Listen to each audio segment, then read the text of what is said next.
Break के बाद एक बार फिर से आप सभी का स्वागत है गुड लक टिप्स में। दर्शकों, ब्रेक से पहले हमने 6 राशियों की बात की थी।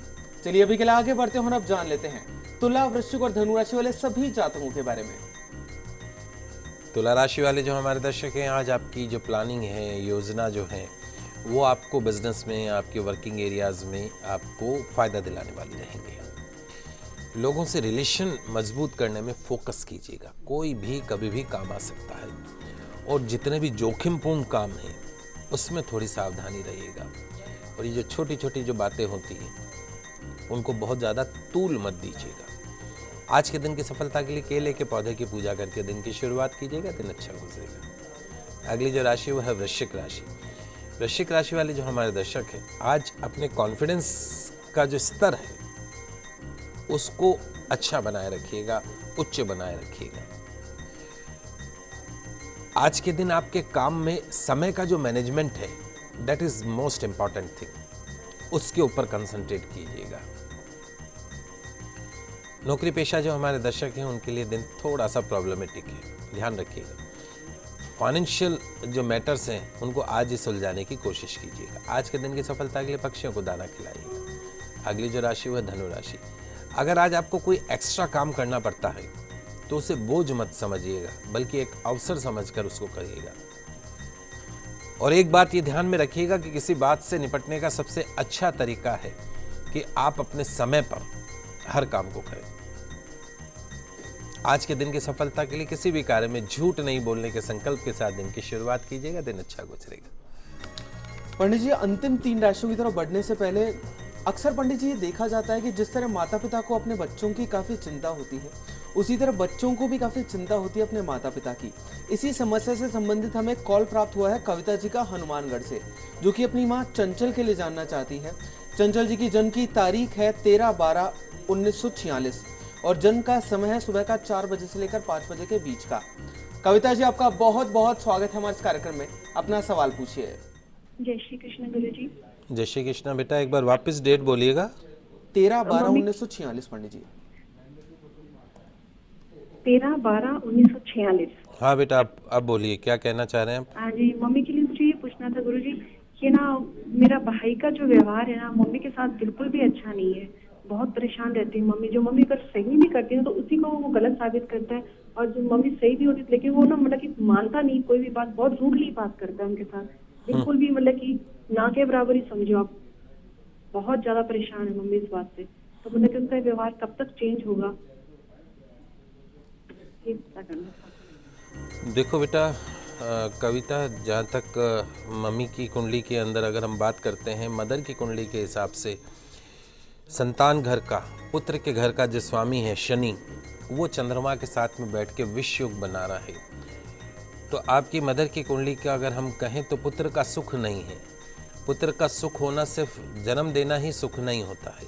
पुत्र का सुख का मतलब ये है कि अंत समय तक जो माँ की सेवा करे, जो माँ की आराधना करे, जो नियमित रूप से माँ के चरण छुए, आशीर्वाद प्राप्त करे, कभी माँ के सामने ना बोले, उसको हम पुत्र सुख बोलते हैं।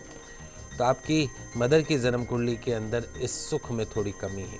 ऊपर से इनको राहु की मादशा चल रही है और उसमें भी ग्रहण योग चल रहे हैं। किसी को कोई भी बात बोलने जाएगी तो उसका उल्टा ही अर्थ निकाला जाएगा। सरल सा उपाय जो कर सकते हैं वो मैं आपको बता देता हूँ। अगर माताजी सक्षम हो और कर सकते हो तो उनको क्या करना है, उनको एक तो सप्ताह में एक बार मंगलवार या शनिवार का दिन वो अगर पकड़ के चलें और उस दिन सुंदरकांड का पाठ कर लें। कोई मंदिर में बैठने की ज़रूरत नहीं है, बिस्तर में भी अगर हैं तो बिस्तर में बैठ के उसका पाठ करें। दूसरा जो उपाय करना है वो उपाय ये करना है कि आपके घर में चूँकि पितृदोष दिखता है तो उस पितृदोष की शांति के लिए पानी का मटका जहाँ पे भर के रखते हैं वहाँ पे पितरों के निमित्त शुद्ध देशी घी का दीपक प्रतिदिन जलाएं। आज जैसे मौनी अमावस है तो अमावस के दिन भोग लगा के कुछ मीठा बना के और अपने पितरों के नाम का भोग लगाएं। तो इस तरीके से आप सरल उपाय कराइएगा और साल 1.5 साल में इस बच्चे के व्यवहार में माता के प्रति जो इसका इस तरह का जो व्यवहार है उसमें काफ़ी चेंज आएगा। और कभी आप मेरा नंबर लेके बात कीजिएगा तो मैं आपको, आप इसकी फ़ोटो चाहिए होगी, उससे हम इस बच्चे को देख के और कुछ और भी जो संभव होगा वो आपको बताएंगे, ताकि कम से कम इस बुरी अवस्था में माँ को पुत्र का सुख प्राप्त हो सके। तो आप बाद में मुझसे संपर्क कीजिएगा। कविता जी, पंडित जी द्वारा बताया गया आसान से उपाय कीजिएगा, आपको जरूर से फायदा देखने को मिलेगा। पंडित जी, अभी के लिए एक और दर्शक हमारे साथ जुड़ी हैं, अलका जी हैं अजमेर से। इनकी जन्म की तारीख है 24/4/1974 और जन्म का समय है रात का 8:40 का। और पंडित जी, इनके पति की जन्म की तारीख भी दी है इन्होंने।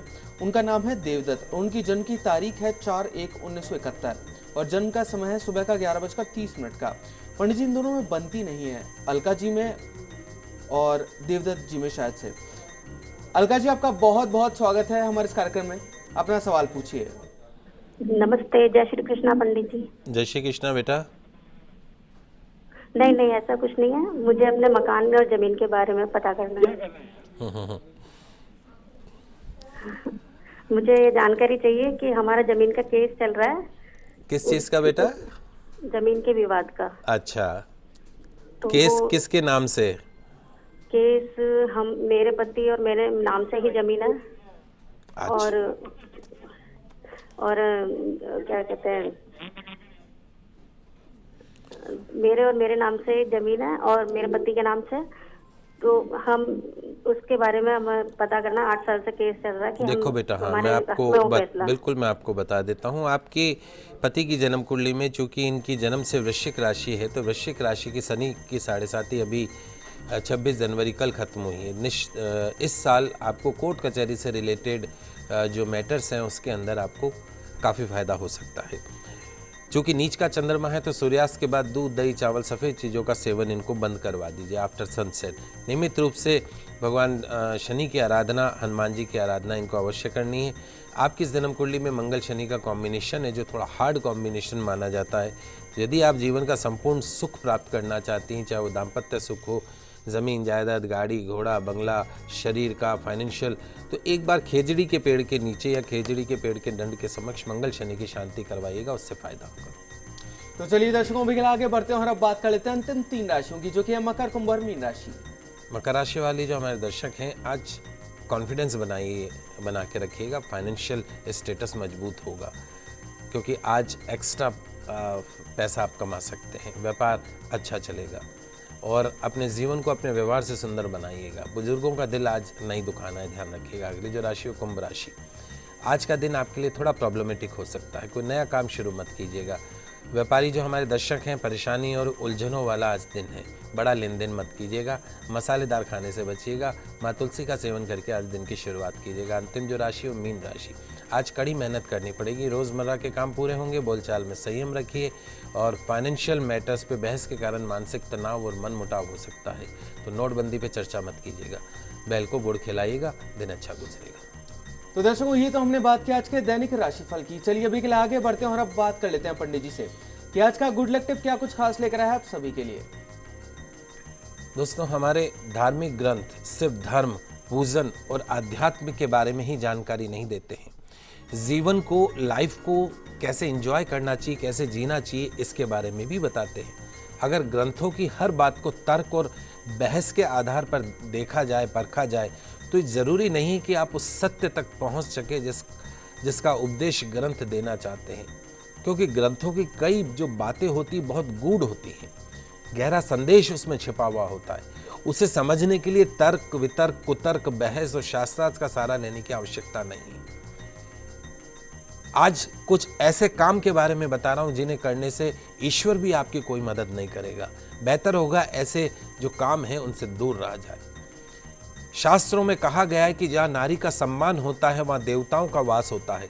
रावण बहुत बड़ा विद्वान था। उसने तपस्या करके कई अद्भुत शक्तियों को प्राप्त किया था। चिकित्सा, युद्ध, ज्योतिष, अनेक विद्याओं का ज्ञाता था, लेकिन उसकी प्रवृत्ति तामसी थी।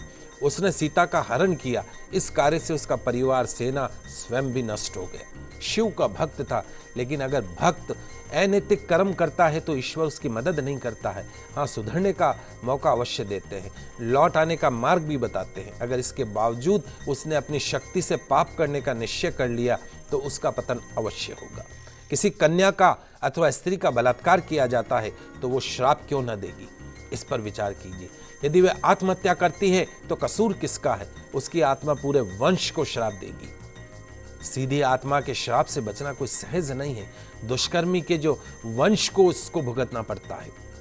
ऐसे कार्य पतन का कारण बनते हैं। शास्त्रों में महिलाओं का सम्मान करने के लिए कहा गया है, नारी को माता, पुत्री, बहन के समान आदर देने के लिए उपदेश दिया है। जो घर, समाज और देश इनका आदर नहीं करता वो शीघ्र ही नष्ट हो जाता है। तो कृपा करके घर की महिलाओं का सम्मान करना मत भूलिए।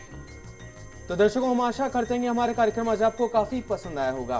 पंडित जी, हमारे स्टूडियो में आने के लिए और दर्शकों की समस्याओं का समाधान करने के लिए आपका बहुत बहुत शुक्रिया। आप सभी का आज का दिन मंगलमय हो, शुभ हो। जय श्री कृष्णा, जय माता की, जय श्री।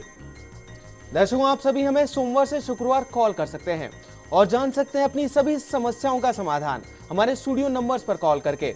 दर्शकों, कल फिर मिलेंगे, तब तक के लिए खुश रहिए, अपना ख्याल रखिए। नमस्कार।